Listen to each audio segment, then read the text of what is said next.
Once a month or so, we invite real estate experts Don Campbell and Peter Kinch to Studio 4 to take us on a sane real estate ride. They both believe in investing rather than speculating. Peter is one of Canada's top mortgage brokers. Don is an expert and analyst on real estate bubbles, busts, and cycles. They both write advice books on real estate, and it is my pleasure to welcome Don Campbell and Peter Kinch back to Studio 4 to tell us more. Season's greetings. Well, it's wonderful to be back. Boy, we've got some exciting presents under the tree today, that's for sure. I'm sure you do. Well, you know, pearls of wisdom, I think. Of course. And we all make New Year's resolutions, or we attempt to make New Year's resolutions, and we always have one in there that says, I plan to add to my portfolio, make more money, be wealthier in 2012. So if we wanted create to do more that. wealth. Yeah, create more wealth. Good. So in the real estate game, where to start? Well, you know, it's a popular question, you know, and you know, one of the big topics on people's mind today is, well, what's on sale? I mean, what do thousands of Canadians do on Boxing Day? They line up for Boxing Day sales. You know, we have this sale mentality, and I think one of the big topics today is American real estate, buying in the U.S. And when you ask people why they're thinking of buying in the U.S., it's because, well, it's 70% off. Did you see that ad in the newspaper? It said, you know, U.S. real estate is now 70% off. And it's like it's a Boxing Day sale. And I think the biggest thing, Fanny, is people have to distinguish between buying real estate because it's on sale or because it's a perceived good value, as opposed to where's the best place to place my money so that it can work hard for me to create the wealth that I really want. But as you know so well, we are all fearful that we will miss the real estate bus, that the more foreclosures coming, more bargains coming, and 10 years from now we'll say, why didn't we buy that little spot in the desert, or why didn't we buy the place in New York? What were we thinking? Yeah, we get that all the time, and what's really interesting is people try to market time and market guess instead of looking at even just some of the basic facts around what drives a real estate market and what doesn't drive a real estate market. Like Peter was saying, you've got the red tag sticking, it's like a red tag sale sitting on all this United States real estate. So that's drawing, it's like moths to a flame, and it's really good because you get too close to that flame and you get burnt. And boy, oh boy, I finally decided, you know what we're going to do is we're going to spend some time, and I partnered with a U.S. property shop, and they've done a bunch of research on that U.S. market as well. And we've analyzed the real estate market, and here's the scary part, is that it is still, and it has finally dropped back to on-trend pricing. So we've run graphs. Like if we show this first graph, if you don't mind, Fanny, we're going to talk about this first. I totally understand graphs. Not yes, a I know you problem do. for me. This is one way of looking at the value of the real estate market in the United States. And so we thought, well, what is the average price versus the income? Because it's an affordability issue. We're always talking about affordability in Vancouver, and oh my goodness, it's out of control. Why don't we take a look at how that works in the United States? On that graph that we were just talking about, we ran it from 1980 to today, and we trend lined the average price. You can see on that graph where the bubble formed started around 2000, and then it bust. So the average price we have today is back to trend. It's not on sale, it's just back to where it should be. In the United States? Yeah, we're going to just talk the United States on these graphs right away. Okay, so it's back to trend, yeah, which means it's not a bargain. It's not necessarily. I'm sorry to step on your words there, but yeah, it's not on sale. And the second graph, I thought that's got to be something wrong with that because everybody's saying it's cheap. Well, it's perception, right? Oh, it is. It comes down to perception because if somebody says this is on sale, they're comparing it to 2008, 2007, 2009 pricing. That's right. But you know, it's not apples and apples comparisons here. No. What you're saying is, well, it was $700,000, and now you can pick it up for $250,000. Look at how much money you're saving. Or the perception is you're making it because you're saving it, but really was it truly worth 700? Right. And does that mean that if you buy it at 250 today, will it go back to 700? This is the type of thing. This is really what Don's graphs and Don's research is really weeding out, is the truth behind the Sure. fiction. So you pay $250, will it go up in value? And if it does go up in value, will it stay up in value? Exactly. And the second graph, just to analyze it from a different perspective for the viewers, just to kind of come to the same conclusion, this is the average house prices with inflation and without inflation. And you can see it's a bit of a busy graph, but you can see the bubble. Like, you can physically see the bubble forming right around 2000, and then the prices coming off. The little lines that are very difficult to see, the blue and the red lines, are the Right. trend line, the long straight straight line, lines? the straight line. So as you can see on this graph, even if you don't understand graphs, you can see that it's dropped down right back to trend. And this analysis is from 1970 to today. So the conclusion is it's not cheap. It's just back to where it's supposed to be. So that now tells us, okay, we need to start looking. So Canada's where it's supposed to be, price-wise, except maybe downtown Vancouver and downtown Toronto. And the United States is where it's supposed to be. Now our job is to find who cares on what side of the border, where the jobs are going, and where the population is moving, so that there'll be an underlying demand. Then it eliminates all this sale mentality. It eliminates all of the emotions around, I got to get in because what's going to happen. And it's a good time to be able to sit back and go, Canada, U.S., doesn't matter. Pricing is the same. What are we going to do? What we do know, however, is I can live in the United States in a little better spot than I can in Canada for same price, usually.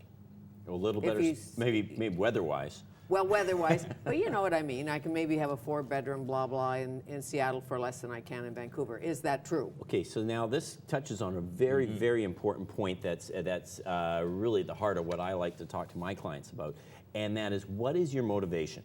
So if you're saying I can live in a better spot, the inference, Fanny, is that, well, I want to be living there. Now, well, I'd like to be. But you do have to move there if you're going to live there. That's a big if. And find a job there. Exactly. So now let's get back to, there's two types of people who are shopping in the United States today and being drawn to these prices. The first person is the person who says, hey, I want to move there. I might want to, even that could be fragmented into different categories, but there's the snowbird who says, hey, I'm going to spend 6 months down the States anyways. I go down to Phoenix every winter because I'm sick of shoveling snow. You know, that individual, if they're sitting there analyzing whether they should buy or not, whether now's a good time or not, in my opinion, absolutely. If that's what you're planning to do anyway, if it's part of your plan, then now's as good a time as any because it's fitting into your plan first and foremost. However, the other side of the coin is the investor, the person who says, I've got $100,000 or I've got $200,000 to invest in real estate to create my wealth, as you said, the New Year's resolution, right? And that individual is going to analyze, well, should I buy in Edmonton or Hamilton or Vancouver or Phoenix or Florida? These are investment decisions, and the concern I have when you see these 70% off price tags and this kind of flock to the United States because it's so cheap mentality, it's going to attract a speculator's mentality as opposed to an investor mentality. A speculator is going to say, I'm buying it cheap today because I'm going to make money when it goes back up. Assuming, as Don showed in his graph, you got the bubble, assuming that we're going to revert back to the pre-crisis values, and the assumption is if I buy it at this price today, I'm going to make money because it's got to go back up. Well, does it? Does it necessarily? I mean, and that's where Don's research comes in and really analyzes those numbers. So first and foremost, are you doing it for lifestyle, or are you doing it as an investor? Okay, if you're doing it as an investor, are we back to location, location, location? You suggested that downtown Vancouver, fairly high prices. Downtown Toronto, fairly high prices. Will they remain so? Because if you have the money, why not buy at the top of the chain? Buy in the Beverly Hills, buy in the West Vancouver. If you so if you don't really care about value, the fluctuations of value, you're going to choose lifestyle choice, right? You're going to live in downtown Vancouver, you're going to live in Cole Harbour, you're going to live in West Van. But as an investor, or even somebody who's just a little bit more aware of value and is a little bit fearful about ups and downs, you're going to pick a place where population's growing and average incomes are growing faster than the average price of a piece of real estate. And right now, you know, you can get that. You can get that in Houston. You can get that in Edmonton. You can get that in Calgary. Note that all three of those are petro type areas. And that's where the jobs are being created. Sure, so buy in a Petro City, go to Calgary, not to live, to buy and rent.